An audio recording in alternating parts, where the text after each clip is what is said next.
لا حول ولا قوة إلا بالله العلي العظيم.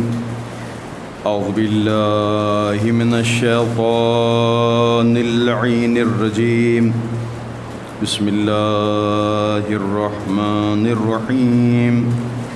نحمده ونستعينه نستغفره ونشكره ونتوسل إليه ونتوكل عليه نصلي ونسلم على خيارته في خلقه حافظ سره ومبلغ رسالاته سيدنا ونبينا وشفينا ومولانا ومولى الثقلين جد الحسنين بالقاسم محمد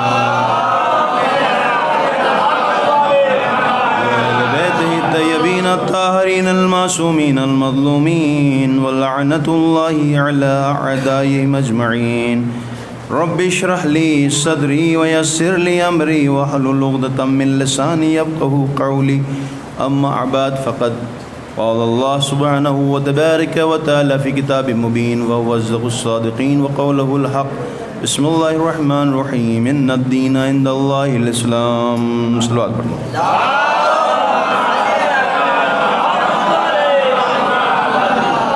ایک مرتبہ سورہ حمد و تین مرتبہ سورہ اخلاص سے تلاوت فرما کہ جملہ مومنین والمؤمنات مسلمین والمسلمات. آپ نے تمام محرومین کے لیے بالخصوص وہ حضرات جنہوں نے اس خمسہ مجالس کا انعقاد کیا ہے ان کے تمام محرومین کے لیے سال فرمائیں. بسم اللہ الرحمن الرحیم.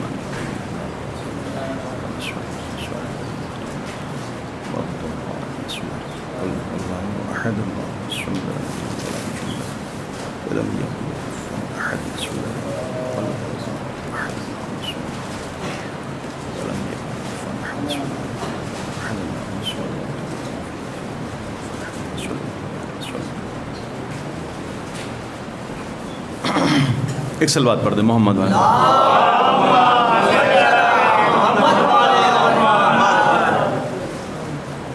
دین اور حسین کے عنوان سے یہ خمسہ مجالس کی دوسری مجلس ہے جس میں امام جعفر صادق علیہ السلام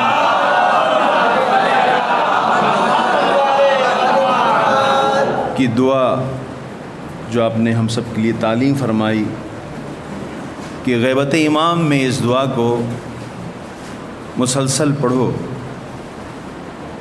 اس لیے کہ وہ وقت ہوگا کہ جس کے بارے میں ہمارے جد رسول خدا صلی اللہ علیہ وسلم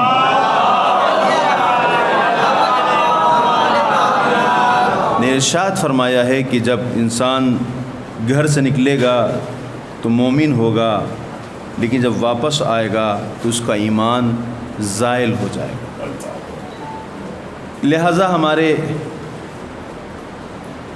علماء بزرگان نہیں چاہتے ہیں کہ ہم گمراہ ہوں. یہی وجہ ہے کہ مسلسل جو دین ہم تک پہنچا ہے وہ انہی کے ذریعے پہنچا ہے، ان کی مشقتوں سے پہنچا ہے. آج آرام ہو گیا ہے، آج جو ہے رہائش اچھی ہے، آج جو ہے تمام سہولتیں ہیں، لیکن چند سال پہلے جو حالات تھے وہ نہایت سخت تھے، دشوار تھے. لہذا امام جعفر صادق سلام فرما رہے ہیں اللہم عرفنی نفسک، اے پروردگارا مجھے توفیق دے کہ تو مجھے اپنے آپ کو پہچانوا. کیوں پہچانوا؟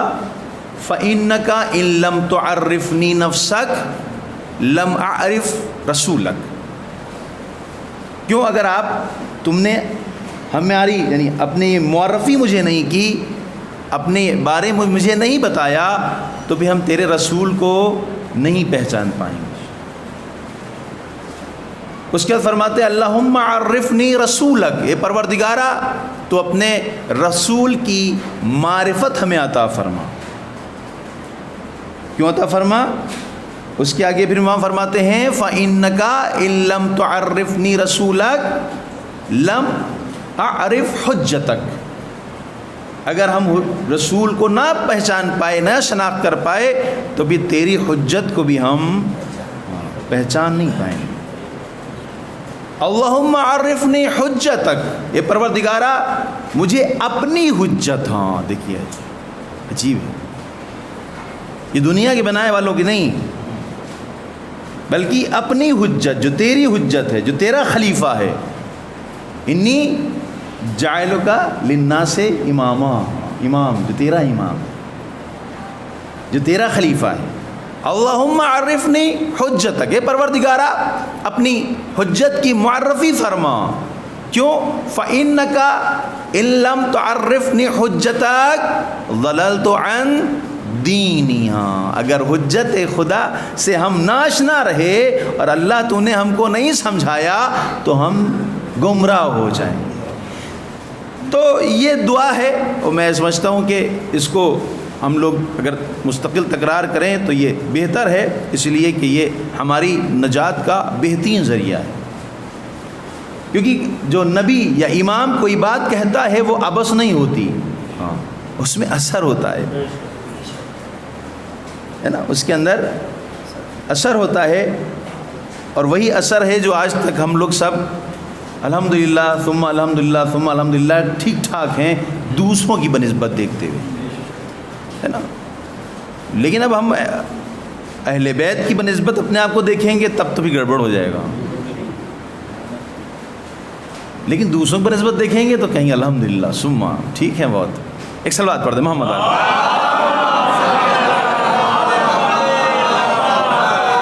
نا۔ تو مسئلہ یہ تھا جو کل کی مجلس آپ کی خدمت میں نے پیش کی تھی، اس کا خلاصہ محاصل کیا ہے کہ چونکہ رسول کے بعد دین میں بہت زیادہ بدعتیں رائج کر دی گئی تھی، ہے نا۔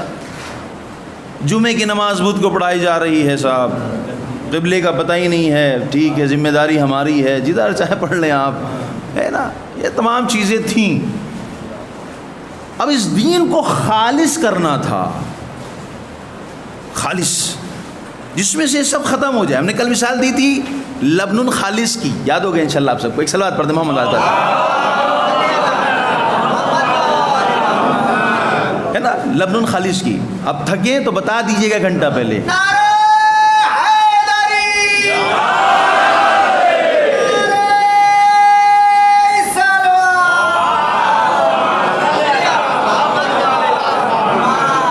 کیونکہ میری اس کے بعد کوئی مجلس تو نہیں ہے، تو مسئلہ ہی نہیں کوئی، ہے نا۔ گھر والے بھی سب سمجھتے ہیں کہ بھیا یہ آتا ہے 11-12 بجے، تو ہم جلدی پہنچیں گے تو تعجب ہو جائے گا کیا ہے، لہٰذا جو ہے گفتگو انشاءاللہ رہے گی خوب۔ تو یعنی جو دین ہم کو لینا ہے وہ در حسین سے چاہیے ہوگا، کیونکہ وہی آخری حد ہے، ہاں، کیونکہ اس سے پہلے تو سب مسلمان تھے، توجہ ہے نا آپ کی، اس سے پہلے سب صحابہ ہیں، اس سے پہلے سب یہ، اس سے پہلے سب وہ، لیکن کربلا میں مولا حسین سلام نے حد فاصل کھینچ کے بتایا کہ مومن کون ہے اور غیر مومن کون ہے، مسلمان کون ہے، غیر مسلمان کون ہے، موحد کون ہے، غیر موحد کون ہے، رسول کو ماننے والا کون ہے، رسول کو نہ ماننے والا کون ہے۔ ہاں حد کھینچ دیے امام نے، حد کھینچ دیے، بتا دیا۔ دیکھو اب کوئی اگر جائے تو اس کا مطلب یہ جان بوجھ کر کے جا رہا ہے جہنم میں، ہاں اب اگر جائے تو جان بوجھ کر کے جا رہا ہے جہنم میں، اور اللہ اس کو چھوڑے گا بھی نہیں، اب ہاں نہیں چھوڑ سکتا، اس لیے کہ پتہ ہے حد فاصل کھینچی ہے رسول مولا حسین نے، یہ حد فاصل دیکھو، جبکہ انہوں نے بھی اللہ اکبر کے تلوار چلائی ہے، اللہ اکبر کے تیر پھینکا ہے، اس زد میں نہ کہ مسلمان تھے، نہیں یہ مسلمان نہیں تھے۔ لہذا امام صادق یہی بتانا چاہتے ہیں کہ اگر تمہارا توحید کلیئر نہیں ہے تو پھر رسول کا بھی کنسپٹ کلیئر نہیں ہوگا، اور رسول کا کنسپٹ کلیئر نہیں ہوگا تو سیدھی سی بات ہے پھر آنے والے جیسے ہوں گے ویسے ہی ہوں گے، اور جب آنے والے جیسے ہوں گے تو آپ دیکھ ہی رہے ہیں جو گمراہی پھیل رہی ہے وہ آپ کے سامنے ہے۔ ایک صلوات پڑھ دیں محمد علیہ وسلم۔ تو خلاصہ کلام کل کا یہ ہے کہ ہمیں جہاں جو دین لینا ہے وہ در حسین سے لینا ہے۔ اچھا، سب سے پہلے جو اللہ نے اس خلق یعنی اس کائنات کا آغاز کیا ہے، خلق کیا ہے، یہ اپنی قرآن کو جو کتاب الہی ہے اس سے آغاز کیا ہے، وہ ہے بسم اللہ الرحمن الرحیم سے۔ اب سمجھے ہم یہاں سے عجیب بات دیکھی کیا ہے۔ ایک بات میں آپ سے کہتا چلوں کہ جو دین کو القاء ہم لوگ کے ساتھ کیا ہے وہ بہت عجیب سا کر دیا ہے۔ اللہ سے ڈرو ہے، اسے ایک شخص نے ایک بچہ جوان تھا، مطلب اس نے پوچھا مولوی صاحب یہ بتائیے کہ کیا امام زمانہ آئیں گے تو سب کو قتل کرنا شروع کر دیں گے؟ ہیں کیسی، یہ کس کا مظہر ہے؟ امام زمانہ کس کا مظہر ہے؟ اللہ کا مظہر ہے۔ اللہ کیا کہہ رہا ہے؟ بسم اللہ الرحمن الرحیم۔ امام زمانہ کے دم قتل و غارت نہیں کریں گے، بالکل نہیں، ایسا نہیں ہے، ایسا ہے نہیں ہے عزیزو، ایسا خود اپنے ائمہ معصومین کی ہم زندگی کا اٹھا کے دیکھیں، ہے نا، مولا علیہ السلام پر ضربت لگائی ابن ملجم نے، مشتوں کو کس کے باندھ دیا، چیلے کا رنگ متغیر ہونے لگا۔ مولا کے جب پاس لایا گیا تو مولا نے کہا کہ اس کا رنگ کیوں متغیر ہو رہا ہے، زرد ہو رہا ہے؟ کہتا ہے کہ مولا میرے جو مشکیں ہیں وہ کس گئی ہیں بہت زیادہ، ڈھیلا کرو اس کو۔ ارے یہ کیا کیا تم نے؟ مولا کے لیے دودھ لایا گیا، کیسے پلا دو؟ اللہ اکبر۔ دیکھیں اب یہاں سے سمجھے اللہ کی رحمانیت اور رحیمیت کو، کہ وہ علی جس کے سر پہ ضربت لگی ہے وہ کہہ رہا ہے اسے وہ دودھ پلاؤ جو ہم کو لائے ہو، اس کے لیے آسائش کا انتظام کرو۔ اس سے امام حسین سے وصیت کرتے ہیں کہ اے بیٹا حسن، دیکھو اگر ہم زندہ رہے تو قصاص ہمارے حوالے ہے، ہم چاہے قصاص لیں چاہے معاف کر دیں، اور اگر ہم اس دنیا سے چلے گئے تو جتنا اس نے ہمیں ضرر پہنچایا ہے اتنا ہی پہنچانا، اس سے زیادہ نہیں پہنچانا۔ دیکھیں یہاں سمجھ میں آتا ہے کہ یہ حجت خدا ہے، کیونکہ اتنی رحمانیت ہے اس کے اندر کہ اپنے قاتل کے ساتھ بھی رحم کر رہے ہیں۔ صلوات پڑھ دے محمد والے۔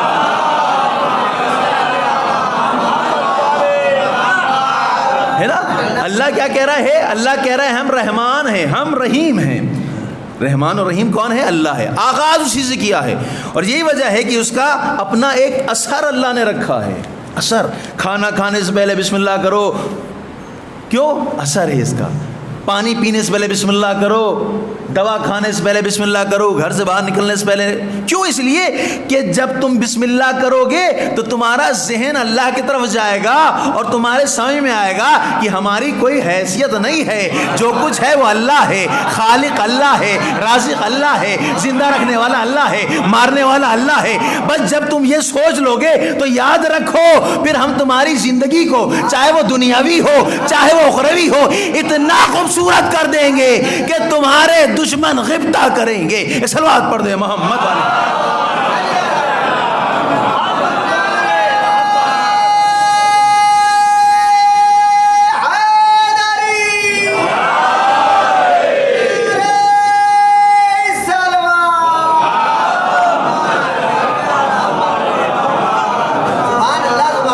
اللہ کیا کہہ رہا ہے؟ بسم اللہ الرحمن الرحیم، الحمد للہ رب العالمین، الرحمن الرحیم، مالک یوم الدین، ایاک نعبد و ایاک نستعین۔ اب یہاں پہ بات روکی، کہتے ہیں یہ جو تفسیر میں بیان کر رہا ہوں یہ عیون الاخبار الرضا جو امام رضا علیہ السلام کے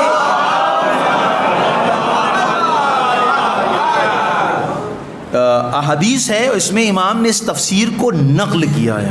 اللہ، اب کیا واقعا ہم کس مکتب سے تعلق رکھتے ہیں؟ اللہ اکبر۔ ہم نے کہا نا کبھی کبھی پڑھ کر کے ایسا لگتا ہے کہ باپ رے باپ، کہاں ہیں ہم، کیا ہیں ہم؟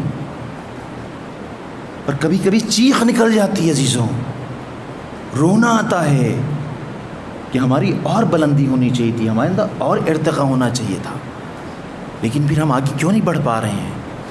دیکھیے یہ جو یہ مجھے شاید لگتا ہے کہ بہت کم سنا ہو آپ لوگوں نے، بہت کم۔ کیا ہے؟ امام رضا فرماتے ہیں کہ یہ سورہ حمد ہے نا، اس میں آدھا اللہ کہہ رہا ہے ہمارا ہے، آدھا تمہارا ہے۔ اور عجیب ہے یہ سورہ حمد. آپ دیکھیں اگر آپ سورہ حمد کو نماز میں نہ پڑھیں جان بوجھ کر کے، نماز باطل ہو جاتی ہے نا، نماز باطل.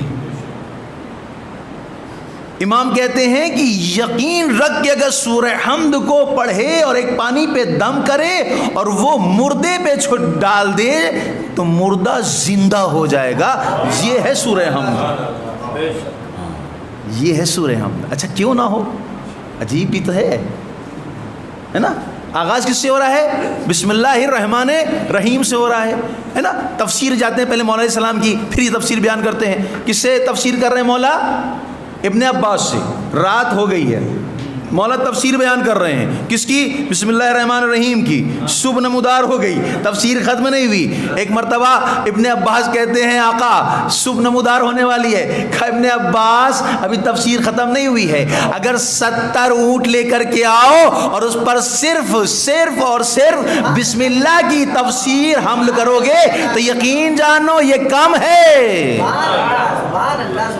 بس اب شارٹ کٹ میں تم اتنا سمجھ لو کہ جو کل قرآن میں ہے وہ سورہ حمد میں ہے، اور جو سورہ حمد میں ہے وہ بسم اللہ میں ہے، اور جو بسم اللہ میں ہے وہ بائے بسم اللہ میں ہے، اور جو بائے بسم اللہ میں ہے وہ بے میں ہے، اور جو بے میں ہے وہ بے کے نقطے میں ہے، اور میں وہ نقطہ ہوں.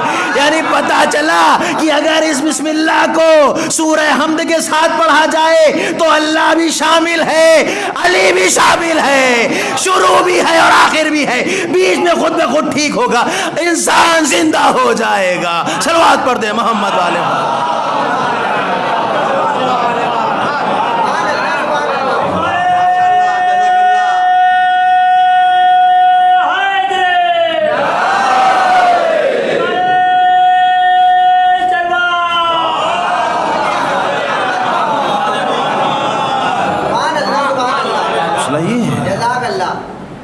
اس لیے اور مین ولایت ہی ہے نا. اللہم اگر ہم تیری حجت سے آشنا نہیں ہوئے تو زللت عن دینی، دین ہمارا چلا گیا.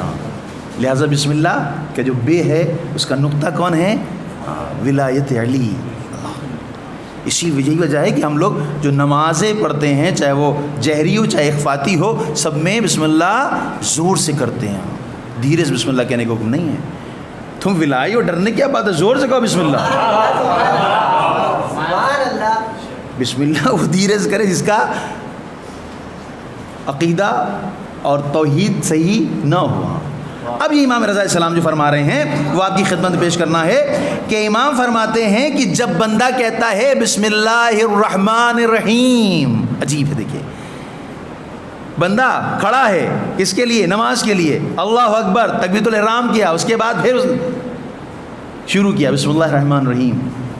اللہ کہہ رہا ادھر سے بسم اللہ بندہ کہہ رہا ہے، ادھر سے اللہ کہہ رہا ہے بندے تم نے میرے نام سے آغاز کیا ہے تو صحیح، جو تم کام کرو گے ہم اس کو پائے تکمیل تک پہنچائیں گے، تمہاری عزت و آبرو باقی رہے گی، تمہارے گناہوں کو ہم ختم کریں گے. کیوں؟ اس لیے کہ تم نے ہمارے نام سے آغاز کیا ہے.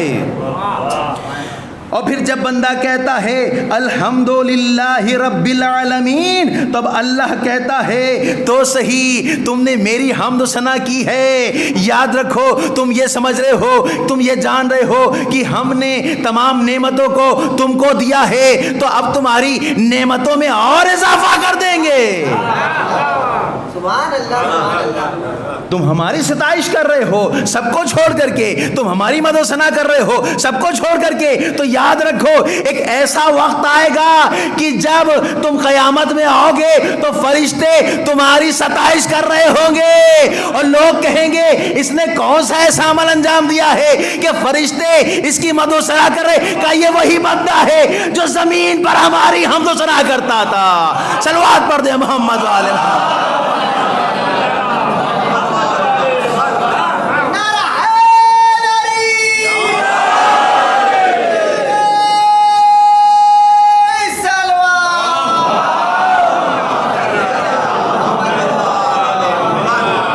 ہے نا الحمدللہ رب العالمین الرحمن الرحیم. عجیب ادھر بندے نے جیسے ہی کہا الرحمن الرحیم، اللہ کہتا ہے تم مشکل میں ہو، ہاں تم پریشانی میں ہو، تم بیماری میں ہو، الجھنیں ہیں تمہاری، ہاں تم نے چونکہ ہمیں رحمان اور رحیم جانا ہے تو صحیح، اس دنیا میں بھی ہم تمہارے ساتھ ایسے ہی پیش آئیں گے، اور قیامت میں بھی جب کوئی کسی کی نصرت کرنے والا نہ ہوگا، مدد کرنے والا نہ ہوگا، تو میں تمہارا ہاتھ پکڑ کے کہوں گا کہ یہ ہم کو رحمان اور رحیم جانتا ہے، تو کیسے ممکن ہے کہ اسے عذاب دے دیا جائے؟ ایک صلوات پڑھ دے محمد والے۔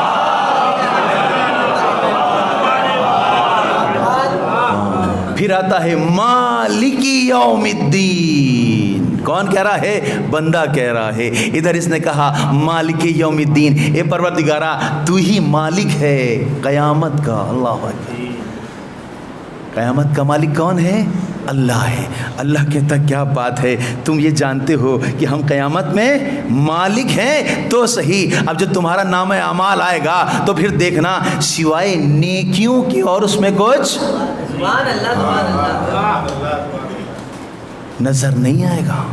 امام رضا فرما رہے ہیں تم جان رہے ہو، تم بھروسہ کر رہے ہو، تم ٹرسٹ کر رہے ہو ہم پر، تو اب جو تمہارا نام اعمال ہے وہ ایک دم کلیئر ہوگا، ایک دم کلیئر، اس لیے کہ ہم خالق ہیں، ہم مالک ہیں، ہم چاہے جو چاہے کریں، ہاں کسی کوئی آبجیکشن نہیں ہے۔ اللہ خود کہہ رہا ہے ہم تمہاری ایک ہزاروں برائیوں کہ اگر تم نے انجام دیا ہے اور ایک نیکی کی ہے تو اس ایک نیکی سے ہزاروں برائیوں کو ہم ختم کر دیتے ہیں، ختم کر دیتے ہیں۔ ایک صدقہ اگر انسان نے دیا ہے تو 70,000 بلائیں ہم تمہاری دور کر دیتے ہیں۔ صدقے کی کوئی کوانٹٹی معین نہیں کی ہے، تم نے کیا کیا، آخر پتھر ہٹایا ہے، کسی کو پھول دیا ہے، کسی خوش کیا ہے، ہاں نہیں، اگر تم نے مالک یوم الدین ہم کو کہہ دیا ہے تو اب حساب کتاب تمہارا ہمارے اوپر ہے۔ ایک صلوات پڑھ دیں محمد والے۔ اس کے بعد آتا ہے اہدنا الصراط المستقیم صراط الذین انعمت علیہم غیر المغضوب علیہم ولا الضالین۔ ادھر جیسے ہی بندے نے کہا ویسے اللہ کہے گا اچھا تم راہ راست پر آنا چاہتے ہو، برے راستے کو چھوڑنا چاہتے ہو تو صحیح، ہم اسی راستے میں تم کو چلائیں گے جس پر رسول چلا تھا ہمارا، اسی راستے پر چلائیں گے جس پر ہمارا حجت علی چلا تھا، اس راستے پر چلائیں گے جو حسن کا راستہ ہے، جو حسین کا راستہ ہے، اور وہی راستہ ہے جو آخری قائم آل محمد کا راستہ ہوگا۔ صلوات پڑھ دے محمد والے۔ یعنی پتہ چلا ہم اللہ سے کیا کہہ رہے ہیں، ہمیں اس راستے پر گامزن فرما۔ اللہ کہتا ہاں بالکل کریں گے، اس لیے تم ہماری بارگاہ میں آئے ہو۔ اللہ اب دیکھیے نماز کتنی اہمیت کی حامل ہے، کتنی اہمیت کی حامل۔ اللہ کہہ رہا ہے آؤ تو تم پھر دیکھو تمہیں کہاں پہنچاتے ہیں۔ اللہ اکبر۔ لیکن یہ ہم نماز میں اپنے بارے میں بتا رہا ہوں، نماز میں ہمارا کیا ہوتا ہے، ہمیں تکبیرۃ الاحرام معلوم ہوتی ہے، پھر سلام پتہ چلتا ہے، بیچ ہم نے کیا کیا ہمیں پتہ نہیں چلتا۔ ایک صلوات پڑھتے ہیں محمد والے۔ اس لیے کہ ہمارا ذہن حاضر نہیں ہے، اس لیے کہ ہمارا ذہن جو توحید ہے اس کے بارے میں کلیئرٹی نہیں رکھتا۔ اگر کلیئر ہو جائے تو یقین جانے پھر اللہ تمام کام آسان ہو جائیں گے۔ امام سجاد علیہ السلام فرماتے ہیں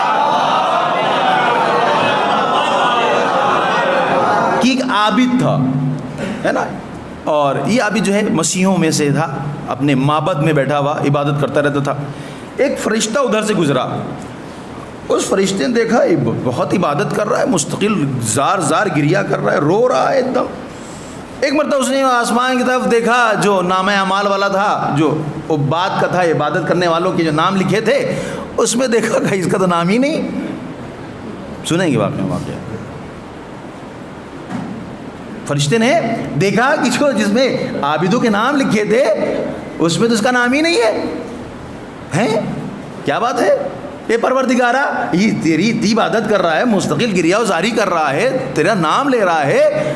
اللہ نے کہا ایسے سمجھ میں نہیں آئے گا تمہیں، کیا کروں، ایسا کرو انسان کی شکل اختیار کر کے اس کے ساتھ تھوڑے دن رہو تب پتہ چلے گا۔ دیکھیے توحید کیا ہے، اسلام بہت ضروری ہے چیزوں۔ اچھا ہاں. انسانی شکل میں آیا اور اس کے پاس آیا اور کہا کہ بھائی مہمان چاہتے ہو؟ کہا مہمان ہم تو عبادت کرنے والے ہیں، ہم سے کیا مطلب مہمان وغیرہ سے، اور تھوڑی دیر رک جاتے ہیں ہم کچھ دن تک، کوئی مسئلہ نہیں ہوگا، کھانے آنے کے بعد ڈسٹرب نہیں کریں گے ہم. ارے کہ نہیں کوئی مسئلہ نہیں ہے. کہ اچھا.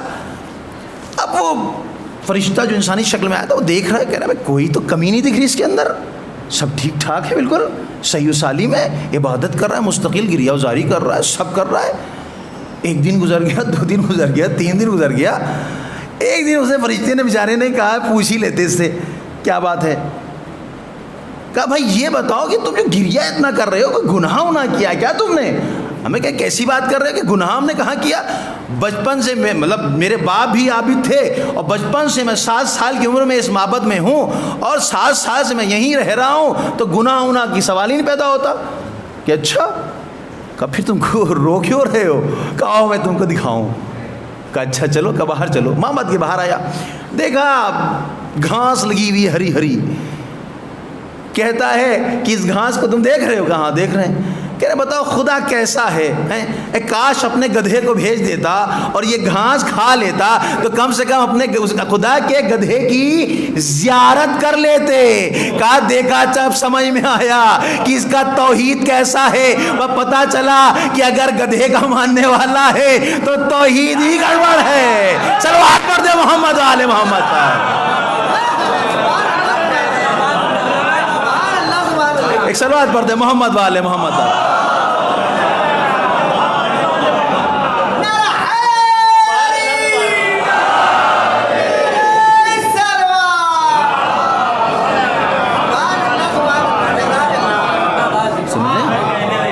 یہ جب اس کو یہ خدا کیسی عبادت کر رہا ہے یہ ہے آپ بتائیں.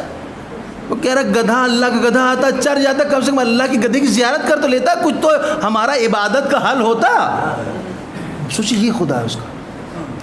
عجیب ہے نا.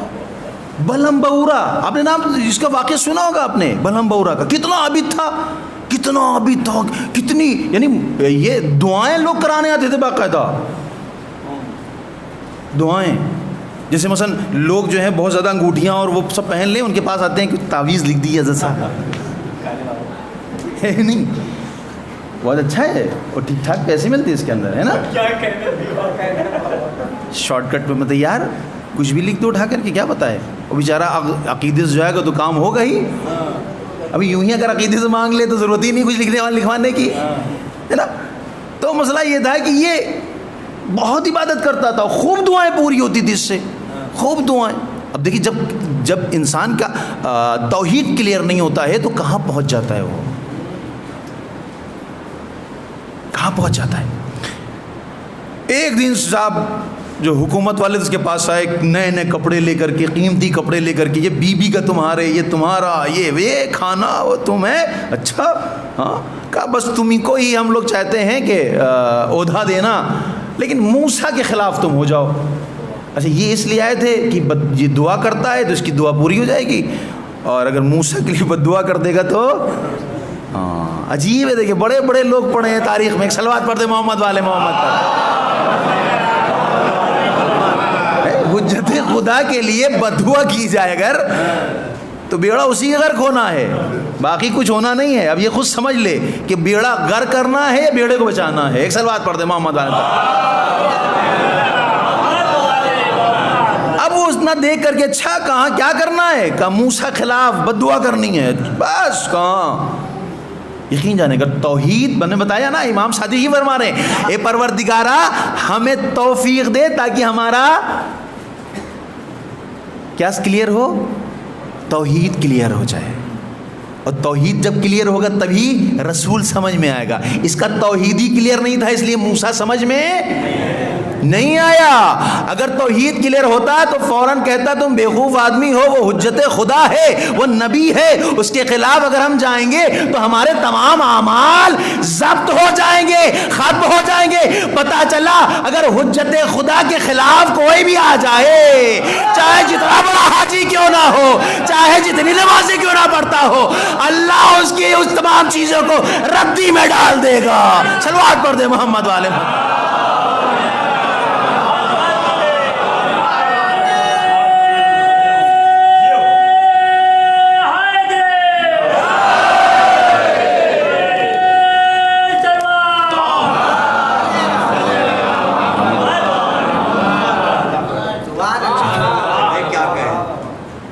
اب سے کہا ٹھیک ہے مسئلہ نہیں ہے، بس دعا کر دیں گے. آیا آپ جیسے ہی ہاتھ اٹھائے سب ختم، سب چلا گیا بیچارے. یہ کون ہے؟ جسے توحید کلیئر نہیں ہے اسلام.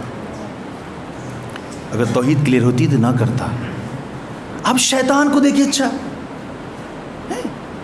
کتنے ہزار سال اس نے عبادت کی ہے، اور یہ جو ہے باقاعدہ یعنی جماعت پڑھاتا تھا، یہ یعنی سید تھا اس کا، ملائکہ کا. اب دیکھیں اللہ کیا کہہ رہا ہے؟ سجدہ کرو. اب یہاں کے بعد اللہ کو نہیں دیکھ رہا ہے وہ. ہاں عجیب ہے. اب یہاں پہ جو کہا جا رہا ہے من کنت مولا فاز علی مولا، کس نے کہا؟ اگر آپ نے کہا ہے تو مانوں گا نہیں، اور اگر اللہ کہہ رہا ہے تو عذاب آ جائے.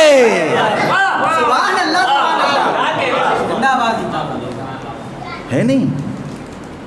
دیکھیے یہ اتنے سال عبادت کرنے کے بعد اللہ کہہ رہا ہے سجدہ کرو. اب وہ قیاس کس سے کر رہا ہے؟ ہاں یہ تو میرے ہی جیسا ہے، میرے جیسا ہے، اطاعت کیسے کرے اس کی؟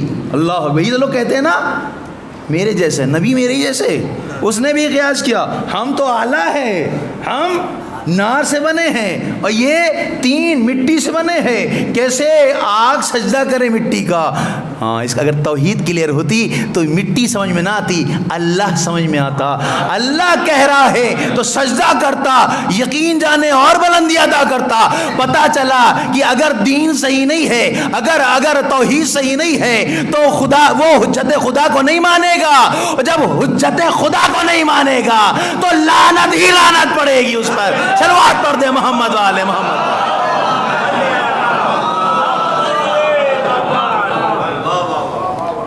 ہے نہیں؟ اللہ ہے واقعہ، کتنا ستار العیوب ہے. اب بتائیں غیبت کرنے کا ہم کو حکم ہے؟ نہیں ہے عزیزوں. کیوں نہیں ہے؟ اللہ نہیں چاہتا کہ ہماری کمیاں کسی دوسرے کو پتہ چلیں، ہے نا؟ نہیں چاہتا اللہ. ستار العیوب ہے. رسول خدا صلی اللہ علیہ وسلم سے ایک روایت ہے، دیکھیے کیا ہے خدا واقعاً. معراج پہ پہنچے ہم لوگ، حدیث اتنی خوبصورت ہے، اتنی خوبصورت کی کچھ نہیں کہ اللہ کیا چاہتا ہے ہم سے. اللہ رسول فرماتے ہیں کہ جب بندہ گناہ کرتا ہے اللہ فرشتے کو خلق کرتا ہے جس کے 70 پر ہوتے ہیں.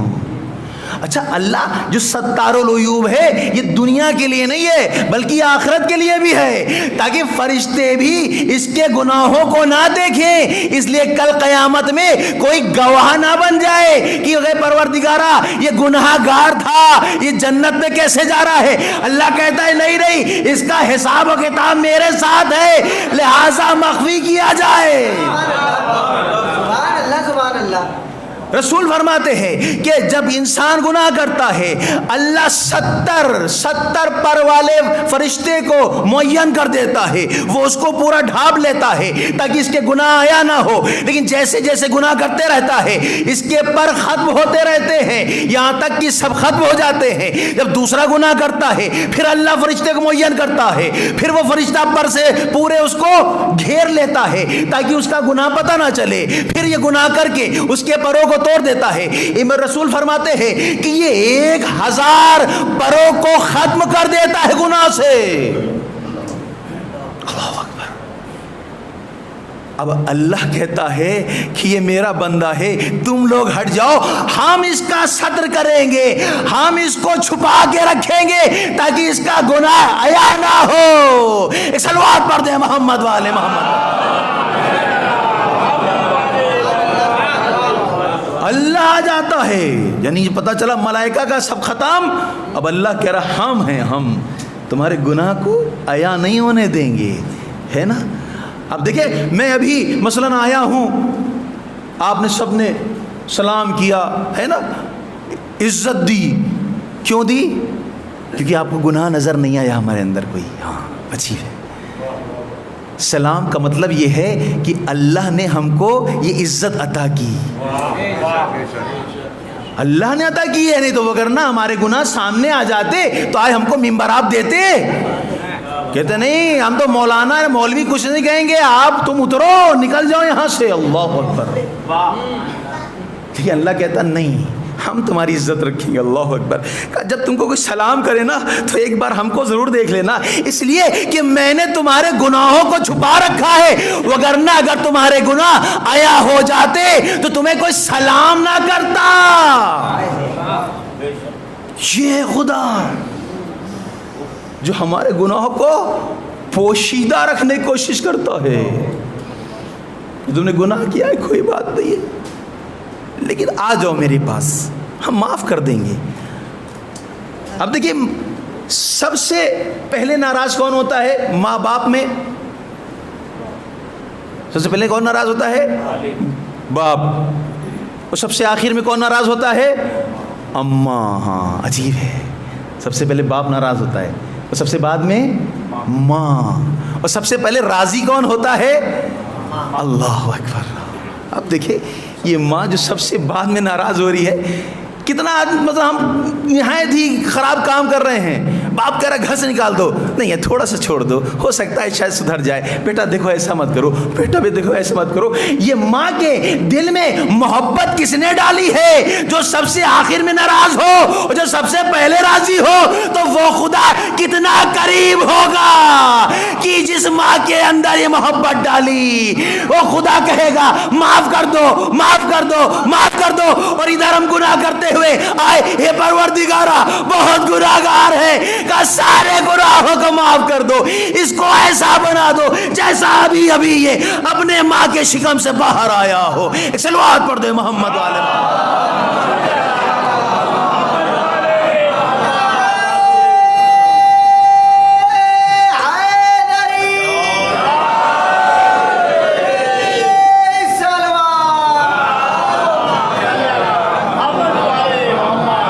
یہ خدا ہے، یہ خدا. ٹائم ہو گیا ہے، 9:45 ہو گیا ہے بس، لیکن یہ واقعہ ہم آپ کی خدمت میں پیش کرنا چاہتے ہیں. بہت خوبصورت واقعہ ہے واقعاً. اللہ ہم کو توفیق دے بیان کرنے کی. سب سے پہلے تو مسئلہ یہی ہے کہ جو ہے وہ ہم بیان کر سکے اس واقعے کو. مولا علیہ السلام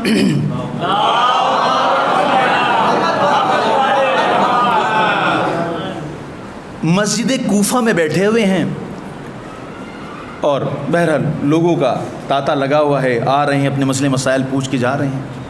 ایک گوشے میں ایک 20 سال کا جوان آ کے بیٹھتا ہے اور بیٹھ جاتا آ کر کے، اور دیکھ رہا ہے لوگ آ رہے ہیں جا رہے ہیں. جب سب چلے جاتے ہیں تو ایک مرتبہ مولا کی نظر اس پہ پڑتی ہے جوان پر، اور کہتے ہیں کیا بات ہے بھائی، کوئی بات ہے کیا؟ آؤ میرے پاس. وہ امام کے پاس آتا ہے. کیا بات ہے، کوئی بات ہے؟ ہاں آقا. کیا ہوا؟ آقا میں نے بہت بڑا گناہ کیا ہے. اللہ. یہ کون ہے؟ علی کا چاہنے والا ہے. اللہ. آقا میں نے بہت بڑا گناہ کیا ہے، اور گناہ یہ ہے ہمارا کہ ہم پر شیطان جب غالب ہوا اور ہم ہوس کے شکار ہو گئے تو ہمارا آپا کھو گیا، تو ہم ایک لڑکے سے قریب آ گئے. اللہ اکبر. امام نے فوراً ڈانٹا، کہا کیا ایسی باتیں کر رہے ہو، یہ فضول کی باتیں ہمارے سامنے مت کرو، جاؤ یہاں سے، نکلو یہاں سے. پھر وہ تکرار کرتا ہے، نہیں آقا میں نے اس گناہ کو انجام دیا ہے. پھر مولا کہتے ہیں نہیں تم کو غلط فہمی ہوئی ہے، تم نے خواب دیکھا ہے، چلے جاؤ یہاں سے. پھر کہتا ہے نہیں آقا یہ میں نے کیا ہے، ہم نے گناہ کیا ہے. امام اب سر جھکا کہتے ہیں تم نے علی کے سامنے 3 مرتبہ اپنے جرم کا اقبال کر لیا ہے، لہذا علی پر واجب ہے کہ حد جاری کرے. اللہ حد جاری کرے. پوچھتا ہے مولا حد کیا ہے اس کی؟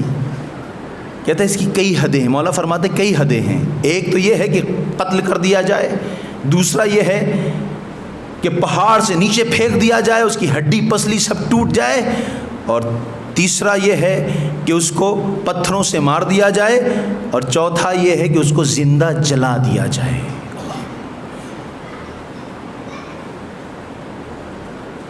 وہ کہتا ہے آقا اس کے اندر سب سے اذیت دہ کون سا ہے، دردناک عذاب کون سا ہے؟ امام سر جو کہتے ہیں زندہ جلنا سب سے سخت ہے۔ وہ کہتا ہے آقا مجھے یہی عذاب دیجیے آپ۔ کہا تم حج جاری کرواؤ گے اپنے اوپر؟ کہا آقا میں اسی لیے آیا ہوں تاکہ یہاں اگر حج جاری ہو گئی ہے تو قیامت میں ہم پاک اٹھیں گے اور آپ کی کوئی بے عزتی نہیں ہوگی کہ یہ علی کا چاہنے والا ہے، گناہ گار ہے، خطا کار ہے، دیکھو اس نے کون سے جرائم انجام دیے ہیں۔ آقا میں چاہتا ہوں یہ اس گناہ کو یہی رفع دفع کر دیا جائے تاکہ جب قیامت میں اٹھوں تو صاف ستھرا اٹھوں، پاک و پاکیزہ اٹھوں۔ مولا اس کے ساتھ مسجد سے باہر نکلے، ایک مرتبہ وہ جوان نے ہاتھ جوڑے، کہا آقا کیا آپ یہ کوفے والوں کے سامنے ہم کو جلائیں گے یا کسی ویران جگہ جلائیں گے؟ کہا کیوں؟ کہا میں اگر یہاں جلایا جاؤں گا تو پھر ہماری عزت نفس بن جائے گی، ہماری عزت پامال ہو جائے گی، آپ کی عزت پامال ہو جائے گی۔ آقا ایسا کریے کہ مجھے کسی بیابان میں لے چلیے، وہی جلا دیے جہاں یا خدا ہو یا حجت خدا ہو اور وہی میں جلوں۔ اللہ اکبر۔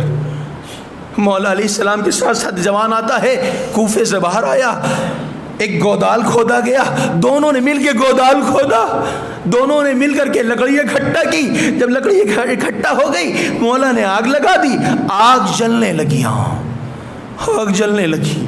جب آگ مکمل جل گئی تو آپ مولا کہتے ہیں کہ تم خود جاؤ گے یا میں تم کو لے چلوں؟ کہا آقا آپ اپنے ہاتھوں سے لے چلیں گے تو حجت خدا ہے، آپ اللہ سے کہیں گے اے پروردگارا اس زمین کے اوپر مجھے جو اذیت دی، عذاب جو ہم نے اٹھایا وہ تیرے حجت کے ہاتھ سے اٹھایا ہے، لہٰذا یہ بہترین ذریعہ ہوگا، یہ بہترین پاکی کا راستہ ہوگا۔ ایک مرتبہ مولا کہتے ہیں چلو۔ کہا آقا بس ایک گزارش ہے۔ مولا پوچھتے کیا ہے؟ کہا 2 رکعت نماز پڑھ لوں آقا تاکہ آخری وقت اللہ سے راز و نیاز کر لوں، گناہ کیا ہے معبود کے سامنے سر سجدہ کر لوں تاکہ اپنے پروردگار سے معافی مانگ لوں۔ مولا فرماتے ہیں ٹھیک ہے نماز پڑھ لو۔ وہ جوان نماز پڑھنے شروع کرتا ہے، نماز ختم ہوتی ہے، سجدے میں سر لے جاتا ہے، کہتا ہے پروردگارا تیرے اس حجت کا واسطہ ہمارے اس گناہ کو معاف کر دینا، اے پروردگارا قیامت میں ارے میرے علی کی بدنامی نہ ہو، اے پروردگارا میں قیامت میں اٹھایا جاؤں تو میرے علی کی رسوائی نہ ہو، یہ نہ کہے کہ یہ کیسا چاہنے والا تھا۔ ہاں اے پروردگارا میں نے ظلم کیا ہے، اے پروردگارا تو معاف کرنے والا ہے، تو کریم ہے، تو رحیم ہے۔ عزیزو علی یہ سن رہے تھے، بے ساختہ علی کی آنکھوں سے آنسو جاری ہوئے۔ ایک مرتبہ ید اللہ کے حال بارگاہ معبودی کی طرف بڑھے، اے پروردگارا ارے اس علی کے اس علی کے حق کے صدقے میں اس کو معاف کر دے۔ علی کو الہام ہوا، اے علی تمہاری عزت کی قسم اس کو معاف کر دیا ہے، ارے اس کا ہاتھ پکڑو، اسے اٹھا لو۔ عزیز علی نے اس کو اٹھایا، ایک مرتبہ اس نے مولا کی آنکھ میں دیکھا، کیا ہوا آقا؟ کہا تم نے جس کا حق کا واسطہ دے کر کے سوال کیا تھا معاف کر دینا، اسی کے حق سے اللہ نے تمہیں معاف کر دیا۔ یہ علی عزیزو جو کبھی بھی اپنے چاہنے والے کو عذاب میں نہیں دیکھ سکتا۔ ہاں عزیزو بس ایک جملہ ہے، آخری جملہ ہے جوانوں سے ہے، وہ یہ ہے کہ ہماری جو آبرو ہے نا وہ علی کی آبرو سے وابستہ ہے عزیزو۔ اب جب کوئی گناہ کرنا نا تو یہ دیکھ رہا کہ کہیں علی کی آبرو تو نہیں چلی جائے گی۔ ہاں عزیزو بس یہی ہے، حسین کتنا قریب ہے، حسین کتنا رحیم ہے عزیزو، جب اس کا باپ ایسا ہے یہ قریب ابن قریب ہے۔ عزیزو یہی وجہ ہے کہ جو حسین پر روئے یا رونے والے کی صورت بنائے یا رلائے اللہ اس پر جنت کو واجب کر دیتا ہے. کیوں؟ پہلے حسین اس کے لیے استغفار کرتے ہیں. میں اس حدیث کو پڑھ چکا ہوں. ہے پروردگارا یہ ہم پر رو رہا ہے, ہم اس کی طرف سے طلب مغفرت چاہتے ہیں. جیسے مولا علی نے کیا تھا ویسے ہی حسین کرتے ہیں جب اپنے چاہنے والے کو روتا ہوا دیکھتے ہیں. ہاں عزیزو جیسے حسین کہتے پروردگارا اس کے گناہوں کو معاف کر دے, اللہ کہتا حسین تمہارے واسطے سے ان کے گناہوں کو معاف کر دیتے ہیں. اور جب گناہ معاف ہو جاتا ہے خود بخود جنت آ جاتی ہے عزیزو. لیکن یہی حسین ہے جو خود کہہ رہا ہے انا قتیل الابرار, ارے مجھے رلا رلا کے مارا گیا. اجر کرم اللہ. ہاں عزیز پرسہ دینا ہے مولا, امام زمانہ کو پرسہ دینا ہے مولا. آپ تو خون کی آنسو روتے ہیں آقا, لیکن ہمارے گناہ ایسے ہیں کہ آنکھوں سے آنسو نہیں نکلتا. آقا آپ خون کے آنسو روتے ہیں اے آقا, لیکن آنکھوں میں آنسو نہیں آتا. لہذا ہم سب کے لیے دعا کیجئے کہ ان آنکھوں میں آنسو آئے حسین کے لیے. ہاں عزیزو روایت یہی کہتی ہے کہ جب حسین پر روتا ہے تو شہزادی اپنا رومال لے کے پہنچ جاتی ہے اور ایک ایک آنسو کو اس میں سمیٹتی رہتی ہے, اور یہ آنسو مرہم کا کام کرتا ہے حسین کے لیے. ہاں عزیزو یہ آنسو بہت قیمتی ہے. یہی وجہ ہے کہ حسین نے کہا انا قتیل الابرا, ہمیں رلا رلا کے مارا گیا ہے. عزیزو کیوں؟ اس لیے کہ جب جناب قاسم کو تیار کر رہے تھے نا حسین, جناب قاسم کو تیار کر رہے ہیں, ارے میرے بھیا کی شبیہ ہے, میرے بھیا کی نشانی ہے, لیکن پروردگارہ تیری راہ میں بھیج رہا ہوں. عزیزو 13 سال کا سن ہے. ہاں سینے کو چاک کر دیا, کرتے کے چاک کر دیا. عزیزو جناب قاسم خود نہیں بیٹھ پا رہے گھوڑے پر, عباس نے گھوڑے پر بٹھایا. قاسم چلے. یہ کون قاسم ہے؟ یہ حسن کا قاسم ہے. حسن کا یتیم ہے, بھوکا بھی ہے, پیاسا بھی ہے, نحیف بھی ہے, ہاں 13 سال کا بھی ہے. لیکن جو حملہ کرتا ہے, تم میرے چچا کی جان لینا چاہتے ہو, تم میرے جیتے جی نہیں لے سکتے. عزیز روایت کہتی ہے ایک ایک کو واصل جہنم کرتے ہیں. ایک مرتبہ عمر سعد کہتا ہے ارے یہ حسن کا شیر ہے, ایسے نہیں, ایک ساتھ حملہ کرو. ارے جیسے ہی اس 13 سال کے بچے پر ایک ساتھ حملہ کیا جاتا ہے, گھوڑا گھبرا جاتا ہے.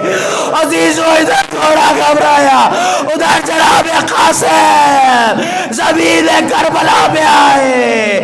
عزیزو جب مولا عباس سے حسین نے پوچھا ارے قاسم نظر نہیں آتا, عباس قاسم نظر نہیں آتا. آقا ارے نرغیادہ میں گر گیا ہے.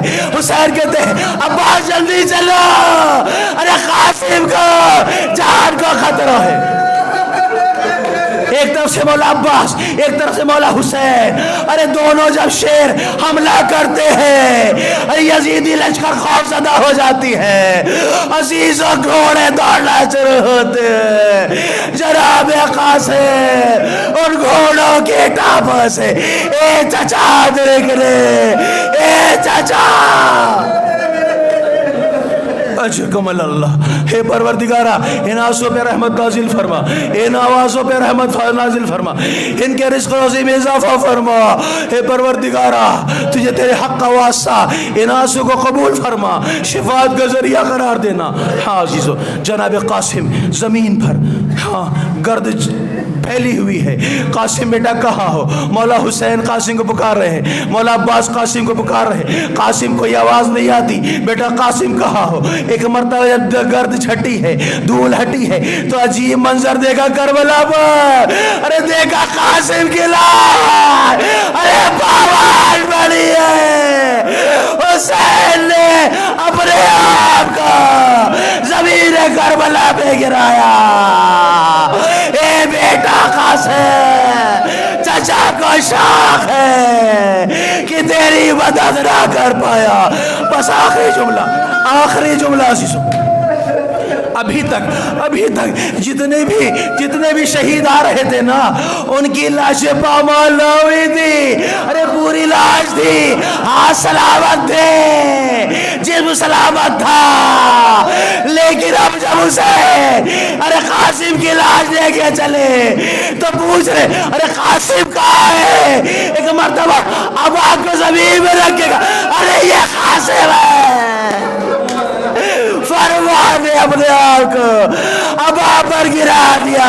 اے قاسم بیٹا, میں تیری شہزیرت میں نہیں دے سکتے بیٹا.